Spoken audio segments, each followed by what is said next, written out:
Salutations à tous, c'est Limon. Aujourd'hui, nous allons faire le tour du monde pour découvrir les lois les plus étranges et surprenantes que vous ne pensez pas possible. Que ce soit d'avant ou de maintenant, vous serez stupéfait de voir à quel point les règles peuvent varier d'un pays ou à un autre. Alors c'est parti. On commence avec la France. En faisant des recherches, il y a une loi étonnante qui est apparue. Il y en a plein dans la loi française, mais il y a une loi qui semble défier toute logique. En 1804, finalement ça remonte, on est en 2024 actuellement, donc en 1804, voilà, ça fait quand même plus de 200 ans, 220 ans à peu près. Un décret interdisait de mourir dans certaines communes de Paris. Alors vous allez me dire, oui, comment ça se fait, etc. Bah, tout simplement, ça s'explique par le fait qu'il n'y avait pas assez de place dans les cimetières.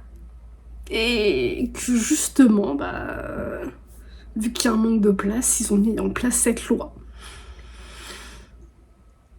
Alors, bien sûr que cette loi est complètement obsolète aujourd'hui. Merci qu'elle n'ait pas appliquée. Mais c'est une loi assez bizarre.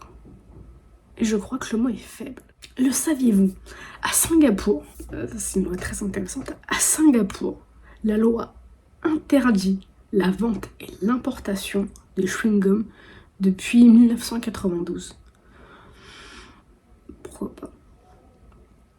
Cette règle, en fait, elle a été maintenue pour quelque chose assez, j'ai envie de dire, assez clean, finalement. Ça a été instauré pour maintenir les rues propres et éviter les problèmes de nettoyage liés au chewing-gum jeté par terre. Donc c'est plutôt, voilà, c'est une loi qui est bien pensante, finalement. Alors, vous avez toujours la possibilité de mâcher du chewing-gum, mais si vous êtes pris en train de le vendre ou de le distribuer, vous risquez une amende sévère. Cette loi elle est incroyable.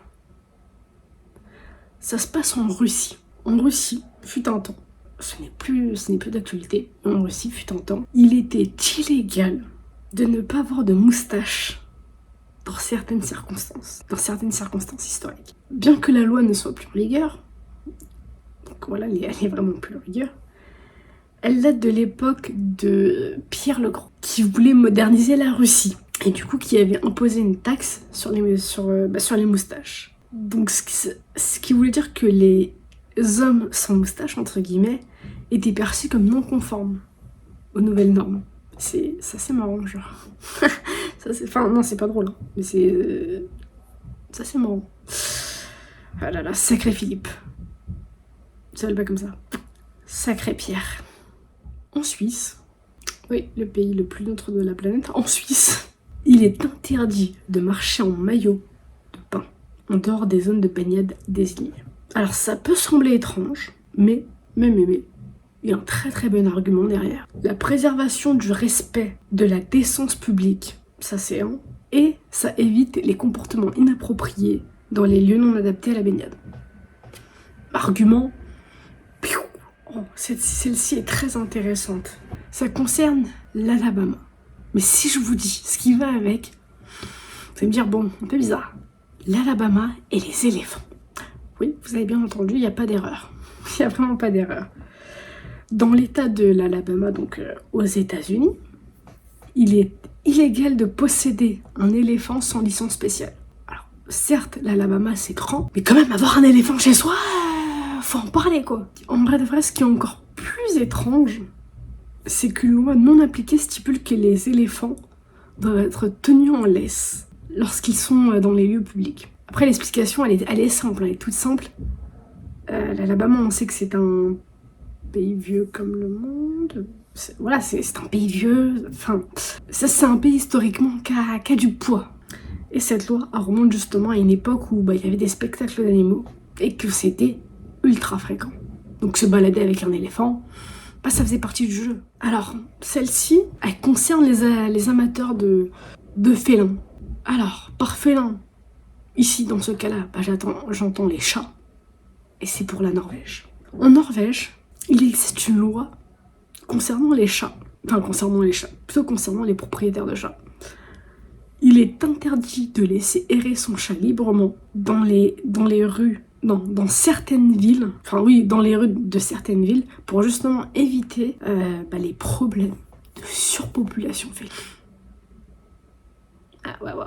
Il y a des gens qui ont des problèmes de surpopulation humaine, il y en a d'autres qui ont des problèmes de surpopulation féline. Ouais. Donc, les propriétaires doivent s'assurer que leur chat reste à l'intérieur, sous étroite surveillance. Alors, là, on va parler de quelque chose qui est plutôt top. Si je vous dis pizza, si je vous dis Italie, la loi sur la pizza en Italie. En Italie, ça c'est fort, c'est très fort par contre. En Italie, il y a une loi qui protège la recette traditionnelle de la pizza napolitaine. Selon cette règle, pour qu'une pizza soit reconnue officiellement comme une pizza napolitaine, elle doit être préparée. Elle doit être préparée avec des ingrédients spécifiques et une méthode traditionnelle. Et les restaurateurs, justement, s'ils ne respectent pas ces normes, qui sont soumis à des sanctions, qui dataient de 1799, donc autant dire que ça remonte. Je n'étais pas née, tu n'étais pas née, personne n'était né à cette époque, à l'heure où on se parle. Mais c'est une loi qui stipule que les femmes devaient demander une autorisation spéciale pour porter des pantalons. Oui, tu n'as pas mal entendu, tu as très très bien entendu. Après, c'était une époque différente, hein, mais vraiment, c'était une loi assez marrante. Il y a une grosse évolution.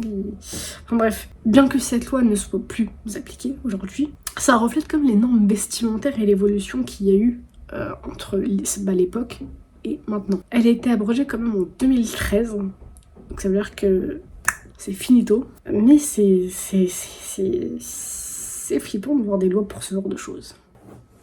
Au Guatemala, alors je sais pas du tout si cette loi est encore d'application, mais il fut un temps, peut-être encore aujourd'hui, il y a une loi au Guatemala qui dit qu'il est illégal de parler bruyamment ou de faire du bruit après 22 heures dans certains quartiers.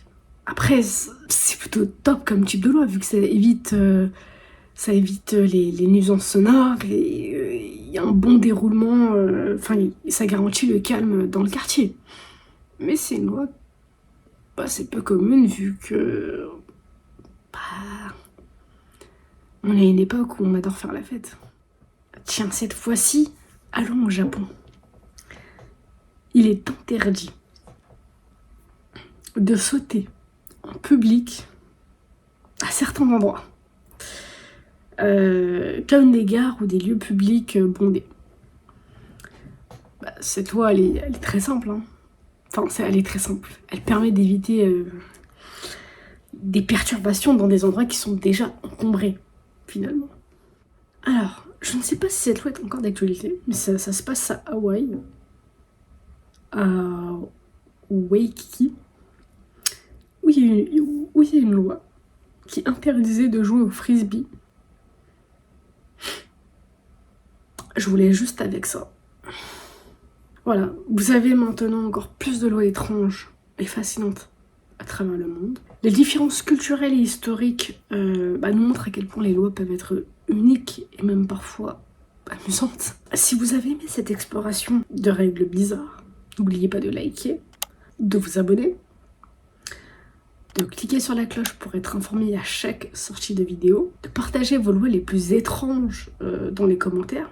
Si vous êtes allé dans certains pays et que vous avez trouvé des choses étranges, ou encore laquelle de ces lois que je vous ai présentées que vous avez adoré. A bientôt pour de nouvelles aventures. Le lundi sur Valorant, le mercredi sur Let's Play Pokémon Another Challenge, ou avec Minecraft, et le vendredi des concepts originaux comme celui-ci. Salut!